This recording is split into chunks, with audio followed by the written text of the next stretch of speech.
მოგესალმებით. დღევანდელი ჩვენი ვიდეოს გმირი არის ბესტსელერი მანქანა. ბესტსელერი ჩინეთში. აი ამ ავტომობილზე ჩინეთში არის ყველაზე დიდი მოთხოვნა და ყველაზე კარგად იყიდება. ეს არის Geely Geome. როგორც ხედავთ, არ არის დიდი, არის ფაქტობრივად ჰეჯბექი, ოღონდ ოდნავ SUV სტილში გადაწყვეტილი, ოდნავ მაღალი. თავისუფლად შეიძლება ითქვას, რომ ეს არის დაახლოებით იგივე, რაც ევროპაში 10 წლების მანძილზე იყო Volkswagen Golf-ი. ანუ ეს არის მანქანა, რომელმაც ყველა რეკორდი მოხსნა ჩინეთში გაყიდვებში. არის ელექტრომობილი და არის ძალიან კარგ ფასად ხელმისაწვდომი. თავიდანვე რომ ვთქვათ, ამ მანქანის ფასი Geely ცენტრით ეგეთაში ახლა არის $18,900, რაც ელექტრომობილისთვის, რომელსაც აქვს 5 წლიანი გარანტია და არის სრულიად ახალი, არის ძალიან მაგარი ფასი. ანუ, აი ამიტომაც ის არის ჩინეთში ბესტსელერი. ეხლა ჩვენ გადავწყვიტეთ, რომ გავაკეთოთ პატარა ექსპერიმენტი ტესტ დრაივთან ერთად, ანუ ამ მანქანას გაგაცნობთ კარგად, მაგრამ თან გვექნება ექსპერიმენტი. და რაში მდგომარეობს ეს ექსპერიმენტი? გადავწყვიტეთ, რომ მანქანა დავტვირთოთ და ეხლა ჩვენ ჩავალაგეთ შიგნით ყველაფერი ძიმე, რაც კი გვაქვს პროდაქშენში. ოღონდ ეხლა წავალთ და რა თქმა უნდა ამ მანქანას ავწონით, იმიტომ რომ დავაფიქსიროთ მისი სუფთა წონა და მერე უკვე დავაფიქსიროთ დატვირთულ მდგომარეობაში რამდენს იწონის და შევქმნათ გარკვეული იმიტაცია იმისა, რომ ამ მანქანაში ზის 4 ადამიანი და არის კიდევ რაღაც ბარგი ჩალაგებული. აი ამ დატვირთულ მდგომარეობაში წავალთ ახეთისკენ სულად დამუხტული, რა თქმა უნდა 100%-მდე და ვნახოთ იქ უკვე გომბორზე უნდა ავიდეთ, აღმართები შემოგხვდება, რა თქმა უნდა კონდიციონერის უნდა გქონდეს ჩართული, იმიტომ რომ ამ სიცხეში გამორიცხულია, ანუ არანაირ დაზოგვაზე არ წავალთ და გვაინტერესებს რამდენ კილომეტრს გაივლის აი ამ დატვირთულ მდგომარეობაში. ისე ქარხნულად უწერია 410 კილომეტრი, აქვს 40 კილოვატ-საათიანი ელემენტი, 410 კილომეტრი უწერია CLTC-ის მიხედვით, ეს კიდე ერთი ცალკე სტრუქტურაა, რომელიც ითვლის ზოგადად ჩინეთში რესურსს ავტომობილისა, მაგრამ ჩვენ გადავწყვეტეთ, რომ შევამოწმოთ უკვე რეალურ მდგომარეობაში და დატვირთულ მდგომარეობაში. მოკლედ ახლა ვიწყებთ ტესტ დრაივს ვარ აეროპორტის ხიდებთან. მანქანა დატენილია 100%-მდე. უბრალოდ ახლა შევივლით გზად, ავწონით და მერე უკვე წავალთ კახეთისკენ. აბა დავიწყეთ.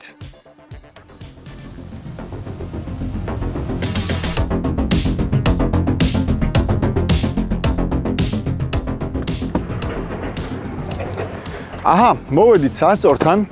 ჯერ ავწონით სარიელ მდგომარეობაში, მერე დავტვირთავთ და ავწონით უკვე დატვირთულ მდგომარეობაში და დავაფიქსირებთ დაახლოებით იმ წონას, რა წონაც ამ მანქანას უნდა ჰქონდეს უკვე, როცა დაახლოებით 4 დასრული ადამიანი ჩაჯდება და ჩადებს 2 ჩემოდანს. რამდენი კილოგრამი გამოგვივა, ამას ცოტა ხანში ვნახავთ. ეს არის სასწორი, სადაც ზოგადად იწონება ხოლმე სატვირთო ავტომობილები 50, 60, 70 ტონაც კი. მაგრამ ამ შემთხვევაში ავწონეთ აი ამ სუბუქ ავტომობილს, რომლის წონა ქარხნულად მოცემულია როგორც 1285 კილოგრამი დაახლოებით. ნუ ეს ყოველთვის მერყეობს ხოლმე პლუს მინუს რაღაცა იქნება. ნახოთ.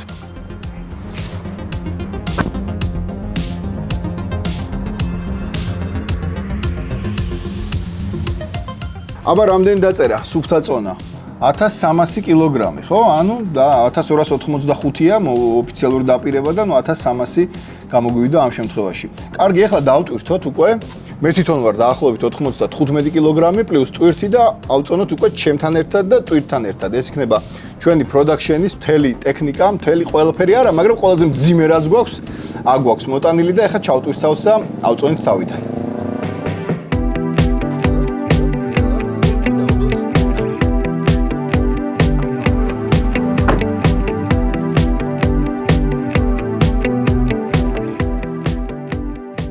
ესე იგი 1660 კილოგრამი გამოვიდა წონა ჩემთან ერთად. ანუ გამოდის რომ 360 კილოგრამი დავამატეთ ამ ავტომობილს. აქვე გეტყვით რომ დასაშვები ტვირთამწეობა ამ ავტომობილს რეკომენდებული ტვირთამწეობა აქვს 375 კილოგრამი. გამოდის რომ ოდნავ 15 კილოგრამით ნაკლები გვაქვს ახლა დატვირთული. ანუ პრინციპში ამ მანქანას ტვირთის სათრევად ცხადი არავინ გამოიყენებს, ჩვენ გვინდა შევქმნათ იმის რეალური იმიტაცია, რომ 4 ადამიანი პლუს ცოტა ბარგი, მაქსიმალური დატვირთვა, კონდიციონერი, არავითარი დაზოგვა, რამდენ კილომეტრს გაივლის. დროა წავიდეთ უკვე დატვირთულები.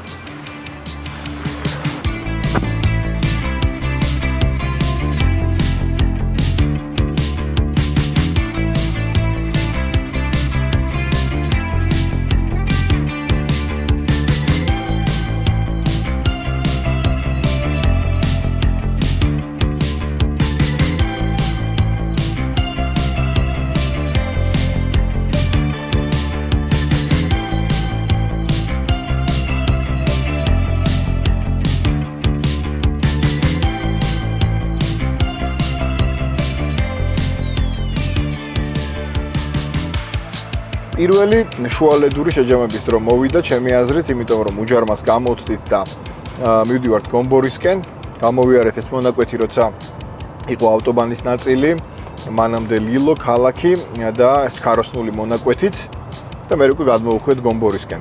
ამ დროისთვის გვაქვს ეგეთი სიტუაცია, რომ 32 კილომეტრი მაქვს გავლილი მას მერე, რაც დავსტარტეთ 100%-ით და 350 კილომეტრი მაქვს ამ შემთხვევაში დარჩენილი რესურსი.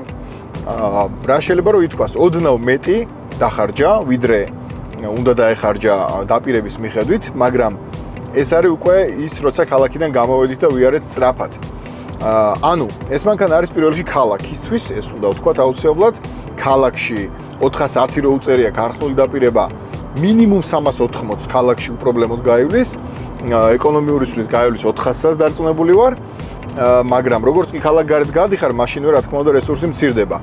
მით უმეტეს ამდენი ბარგით, ასეთი სიმძიმით უფრო სწორად და კონდიციონერით.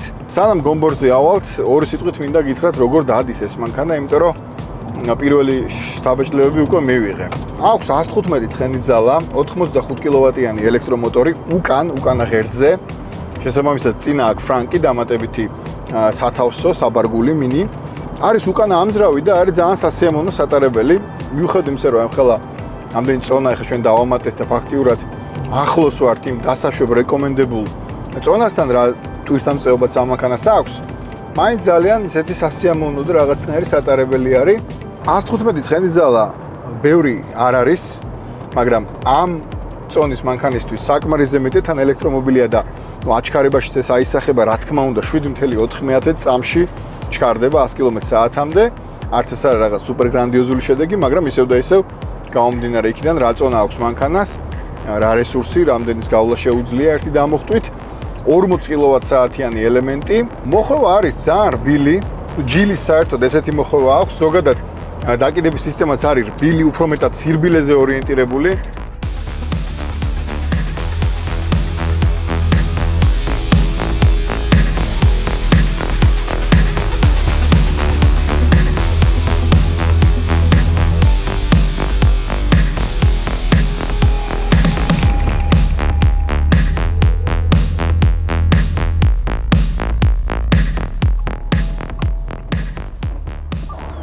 ესეც გომბორი 1620 მეტრზე. როცა ჩვენ ეს ტესტ-დრაივი დავიწყეთ, არ დაგვისახავს რამე კონკრეტული მიზანი, რომ სადღაც უნდა ჩავიდეთ. გადავწყვიტეთ, რომ გვემოქმედა იმის მიხედვით, რის საშუალებასაც მოგცემდა მანქანა, ელემენტი, რა თქმა უნდა. და ეხლა რა გომბორზე უკვე ამოვედით, მოდი ახლა ვნახოთ, როგორ მდგომარეობაში ელემენტი, რა ხარჯი გქონდა აქამდე და ეხლა გადავწყვიტოთ, რა გვინდა უკვე მომავალში. მე მგონი თელავში უნდა ჩავიდეთ. წამოვაჩვენოთ.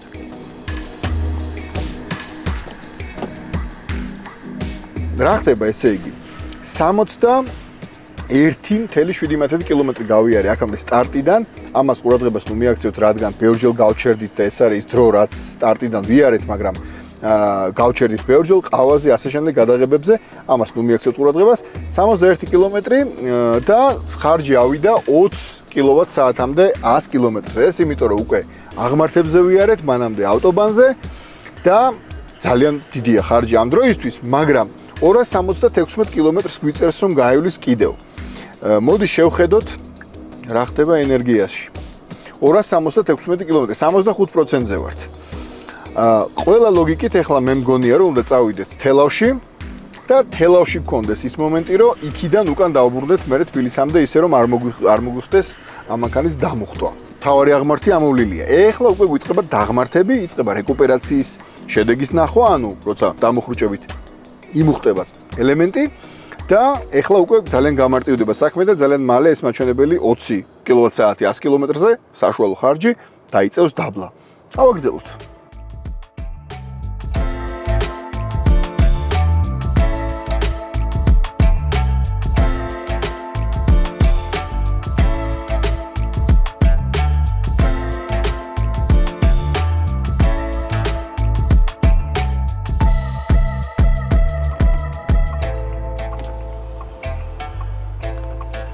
ახლა რაღაც მინდა გაჩვენოთ, რა კარგად მუშაობს რეკუპერაცია. ჯერ კიდე არ დამთავრებულა გომბორიდან რაც დავეშვით დაღმართი და ესე იგი ჩვენი ხარჯი ჯერ ერთი ჩამოვიდა 14.9 კილოვატ-საათზე 100 კილომეტრზე საშუალოდ და რესურსი დარჩენილი გაიზარდა, არა თუ არ მოაკლდა, გაიზარდა რამდენი კილომეტრით 276 იყო მე მგონი იქ დარჩენილი და ახლა გვიწერს 288 კილომეტრს. ანუ კიდევ ერთხელ გადავიდეთ. აი აქ კარგად ვაჩვენოთ 288 68%-ზე ელემენტი და ამ დაღმართში იმუშავა რეკუპერაცია მარაჩვეულებრივად. ეს არის ძალიან კარგი, იმიტომ რომ ჯერ კიდე გააგრძელებს ამას თელავამდე, მე მგონი კიდე უფრო იმუშავებს რეკუპერაცია. თან არ დაგავიწყდეთ რომ აი ამდენი ტვირთი გვიდევს აქ ჯამში 360 კილოგრამი ჩემთან ერთად.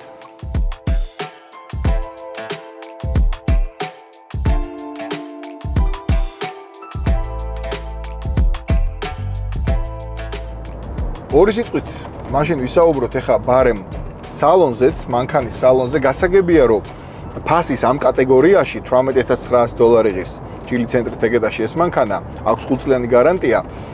რის თქმა მინდა, გასაგებია რომ ფასის ამ კატეგორიაში სალონში იქნება ბევრი იაფასიანი პლასტმასი გამოყენებული. რაც შეეხება იმას, რომ რამდენად კარგად არის შეფუთული ეს ყველაფერი და რამდენად თვალში გვხვდება. აი აქ ძალიან დიდი პლუსი ჯილის, იმიტომ რომ ვიზუალურად სალონი ისეა გაფორმებული, რომ თუ მაინც და მაინც აი ესე არ დააკვირდი რა მასალები გაქვს სალონში, აი ლუპით თუ არ უყურე, აბა მართლა როგორი ხარისხი მაქვს თუ არ აკვირდი, რეალურად ვერ ხვდები და არც გაწუხებს. ეგ გასაგებია რომ ლუქს კლასი და ასე შემდეგ თვალის ერთი შეულებითაც იგრძნობა ზოგადად ხარისხი, მაგრამ აქ ვიზუალურად ისე არის გაფორმებული, აი საჭე თავისი ფერებით, გვერდით ეს ჩანართები, ასევე პლასმასის, მაგრამ ვიზუალურად სასიამოვნო, რომ ნამდვილად ძალიან დიდი პლუსი შეგვიძლია დაუწეროთ. კიდევ ერთხელ მინდა აღვნიშნო, რომ არის ძალიან სასიამოვნო სამართავი.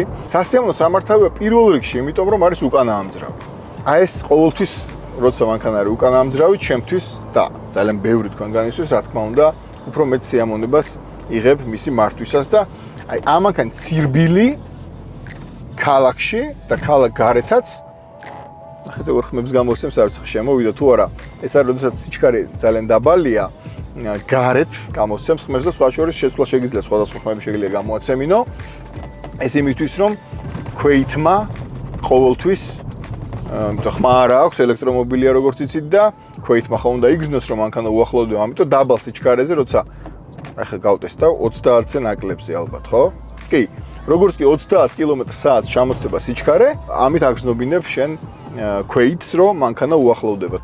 ფასის ამ კატეგორიაში ისე ფასს უნდა დაუბრუნდე, იმიტომ რომ ახალი მანქანა, ელექტრომობილი, $18900 5 წლიანი გარანტიით.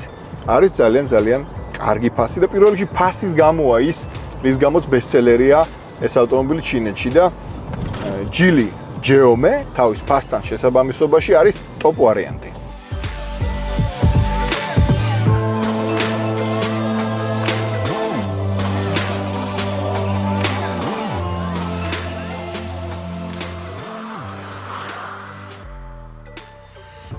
ესეც თელავი მოკლედ 281 კილომეტრი დამრჩა რესურსი, ძალიან მშვიდად ვართ. 86 სტარტიდან გავიარე აქამდე. არანაირი კითხვის ნიშანი იმასთან დაკავშირებით, რომ თბილისში დაუბრუნდებით დამუხტვის გარეშე არ არსებობს. სადმე კარგ ადგილზე გავჩერდებით და მინდა რომ მანქანაზე 1-2 სიტყვა გითხრათ უკვე არა ექსპერიმენტის ფარგლებში, არამედ ზოგადად მის მიღმა აი მშუალე პირველი ტაიმის მერე მოკლედ სანამ შესვენება გვექნება გაგაცნოთ მინდა ეს მანქანა უკეთესად და ცოტა გელაპარაკოთ ზოგადად ჩინური ავტოწარმოების ფენომენზე რომელიც უკვე მართლა ფენომენია ნახოთ რა სიტყვები ნახოთ აი რაციაში მიკარნახეს რაღაცა მანქანა მხარეს პატარა პარკინგები რო არის ნახე კი ბატონო სადაც გინდა მიაყენეთ აბა და შევხედოთ აი ქვევით რო ჩაუხვიოთ მეგონი კაი დიდი პარკინგი არის ცოტა ცილის ელემენტებიც არის ყველანაირად კაი თელავია რა კაროჩე კაია თელავი სულ კაია კაცო აბა მიდი მივიდეთ და მოვყვები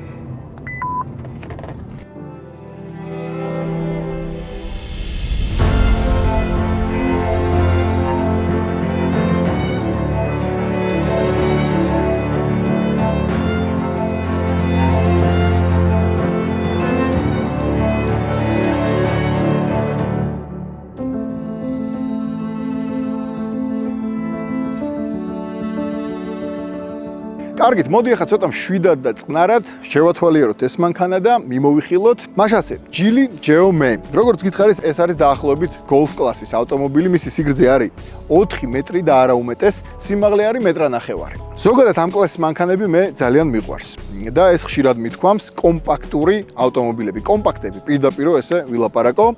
შესაბამისად, თავიდანვე როგორც კი დავაპირე ამ მანქანის გატესტვა, მის მიმართ უკვე გამიჩნდა სიმპათიები, იმიტომ რომ არის მსუბუქი და არის კომპაქტი. ზოგადად ელექტრომობილი მოგწონს, არ მოგწონს, ძალიან სუბიექტურად შეიძლება ილაპარაკო იმაზე, რომ ელექტრომობილურობა აკრიტიკო, მაგრამ ჩემი ერთ-ერთი უმთავრესი მიზეზი ელექტრომობილების კრიტიკისა არის ხოლმე ფასი. ორჯერ უფრო ძვირია იმ კლასის ავტომობილი, თუ ის არის ელექტრო. აი, ამ შემთხვევაში უკვე ეს სტერეოტიპი, თუ შეიძლება ესე ითქვას, არის დამსხვრეული, იმიტომ რომ $18900 ღირს ახალი ელექტრომობილი კომპაქტი, ეს უკვე არის ძალიან დიდი მიღწევა. მართალია ჩინურია და ჩინურისგან არ გვიკვირს ჩვენ იაფი ფასი, მაგრამ თუ გავითვალისწინებთ მის რესურსს, ხარისხს და ზოგადად მის აი ამ როგორც გამოიყურება და რაც შეუძლია, უკვე შეგვიძლია თავმად ვთქვათ, რომ ფასი არის ძალიან მისაღები ამ კლასის ელექტრომობილისთვის.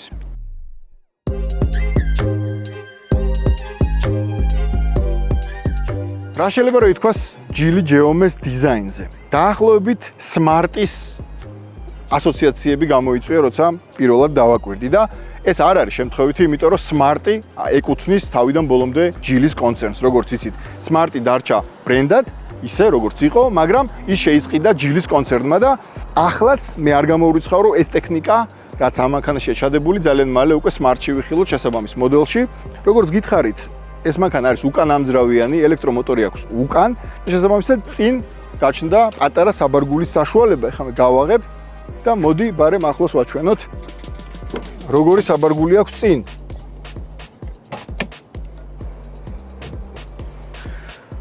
ესეც ეგრეთ წოდებული ფრანკი. არის აი ესეთი მცირე საბარგული, არც თუ ისე მცირე, 25 კილოგრამის ჩადება შეიძლება მაქსიმუმ რაც აქ აწერია და აქ არის ორი ძალიან მნიშვნელოვანი განყოფილება, ოღონდ არა სათავსო, არამედ აი მაგალითად აქ აქვს აკუმულატორი და აქვს სამუხრუჭე სითხე.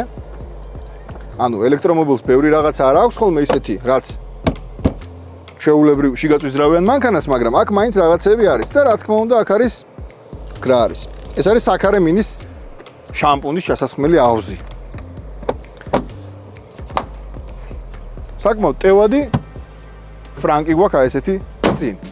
სანამ უკანა მხარეს გაჩვენებთ, ჯერ პროფილში შევხედოთ ამ ავტომობილს. პირველ რიგში რაც უნდა ითქვას, აი ეს კარის სახელურები არ აქვს ისეთი, როგორც მიჩვეული ხართ, გამოწევადი თავისით, არამედ აქვს ჩვეულებრივი, ოღონდ ელექტრომობილისთვის სპეციალურად ისე რომ აეროდინამიკა არ დაირღვეს და არ არის გამოწეული მაინც, ანუ ნახევრად მაინც შეწეულ მდგომარეობაში, თუმცა არა ავტომატურად როგორც გამოდის ხოლმე. ეგეთი არ გვაქვს. მნიშვნელოვანია ის, რომ აი ესეთი დეტალებით არის გაფორმებული, აღარ აწერია ჩინურად არაფერი ფაქტობრივად, ყველგან GEOME, აქაც, აი აქაც. ესეც აეროდინამიკისთვის ძალიან კარგი დისკებია სხვათა შორის და აი აქ არის ადგილი, საიდანაც უნდა დამუხტოთ და რაც შეეხება დამუხტვას. დაახლოებით 7 მაქსიმუმ 8 საათი ჭირდება ჩვეულებრივი როზეტიდან ნელი დამტენით ამ მანქანის დამუხტვას. 40 კილოვატ-საათიანი ელემენტი აქვს, როგორც გითხარით და რა გამოდის? დაახლოებით ჭდება რამდენი? მოდი გამოვთვლი ახლა უცებ. 23 თეთრი ღირს ჩვეულებრივ 1 კილოვატი სახლის პირობებში რომ დავტენოთ, ხო? 40 კილოვატ-საათიანია ეს ელემენტი. დაახლოებით ესე იგი რა გამოდის 1 კილოვატი 23, 10 კილოვატი 2 ლარი და 30 თეთრი, პირდაპირ ესე ვითვლი რა. და 40 კილოვატი 2 ლარი და 30 თეთრი უნდა გავამრავლოთ 4-ზე, ანუ 8, 9 და 20, ხო? 9 ლარი და 20 თეთრი, თუ არ შემეშალო. კი, ეგრეა.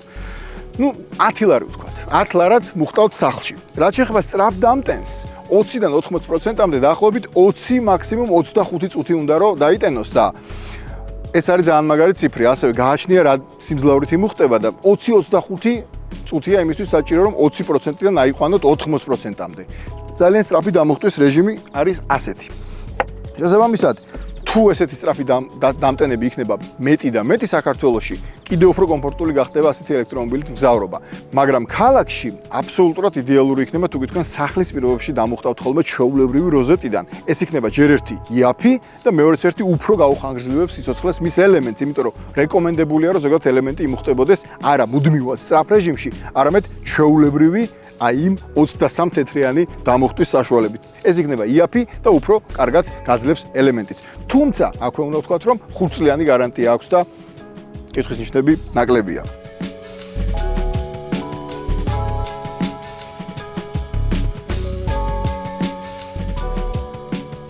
ამასობაში მოსაღამოდა და მე მგონი სათვალე ძალიან ზედმეტია. თან მინდა რომ კარგად დავინახო და თქვენც დაგანახოთ. უკანაც ძალიან მარტივად შეიძლება წავიდეს ადამიანი რაღაცა ცნობილი ბრენდებისკენ, მაგრამ ჯილი ის შემთხვევაა, როცა მაინც ძალიან თვითყოფადი დიზაინი აქვს. მე ძალიან მომწონს უკნიდან. სხვადასხვა კომპაქტური კი არის ეს მანქანა, მაგრამ გარედან რამდენადაც კომპაქტურია, შიგნიდან იმდენად მეტი სივრცეა. ყოველ შემთხვევაში, ბევრი გაოცდება და თქვენ შეგიძლიათ მიხვიდეთ და თქვენთონ ნახოთ, გარედან ძალიან პატარა ჩანს თითქოს და ამ დროს შიგნით სივრცე არის ძალიან დიდი. აქაც ჯეომი აწერია ძალიან ამაყად.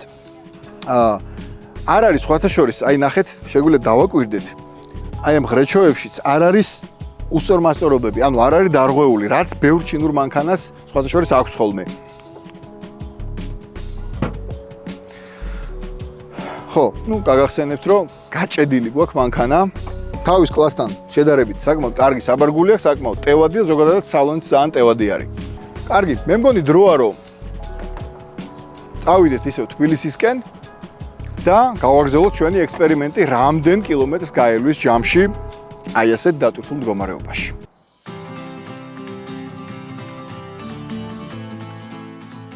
ხო, ერთი ძალიან საინტერესო რამ დავაფიქსირე და კერძოდ ის, რომ ელექტრომობილია და მოგეხსენებათ რეკუპერაციაზე ისაც ბევრი ვილაპარაკე, მაგრამ აქ თავარი არის ის, რომ რეკუპერაციის დროს უკან სტოპ-მაშუკი ინთება. ძალიან ბევრ ელექტრომობილზე მქონია ეგ მომენტი, რომ მიფიქრია, რომ როდესაც ძლიერია რეკუპერაცია, როდესაც ავტომობილი თვითონ იწყებს დამუხრუჭებას, შენ რომ მარჯვენა აქსელერაციის სატრფილს ფეხს აუშვებ, აუცილებელია რომ სტოპ-მაშუკი უკან ინთებოდეს, იმიტომ რომ უკან მომავალმა ავტომობილმა უნდა გაიგოს, რომ შენ ფაქტობრივად ამუხრუჭებ. არა თვითნებურად, არამედ მანქანა თვითონ არ მანქანა ნელდება, მუხრუჭდება და ამის შესახებ ინფორმაცია უნდა გქონდეს. და ძალიან ჭკვიანურად ანთებს თან. მაშინათვე კი არ ანთებს, როგორც კი მარჯვენა ფეხს აუშვებ პედალს. ეგრევე არ ანთებს, იმიტომ რომ ხანდახან გიწევს ახლა გაზის აქსელერაციის სატრფილზე ფეხის აშვება და მე ისევ დადგმად ახლა მაგ მომენტში ყოველთვის არ უნდა ანთოს ეს სტოპ-მაშუკი. ეს ანთებს 1-2 ხანდახან 3 წამის შემდეგ, როცა ხვდება რომ რეალურად შენ დაიწყე მანქანამ დაიწყო დამუხრუჭება და არა უცებრო აუშვი და მე ისევ დააჭირე. ანუ ესე არაც იმციმებს სტოპ-მაშუკს. ძალიან ჭკვიანურად მაშინ იწყებს, როცა რეალურად იწყება რეკუპერაცია ძლიერი და როდესაც მანქანა მართლა იწყებს დამუხრუჭებას. და ამას აკეთებს უფრო მაღალ სისწრაფეებზე, ძალიან დაბალ სისწრაფეზე, ოდნავ რო აუშვი და შენელდა მანქანა, მაშინ არა. და ეს ძალიან კარგია, იმიტომ რომ ეს მართლა მნიშვნელოვანია ელექტრომობილში.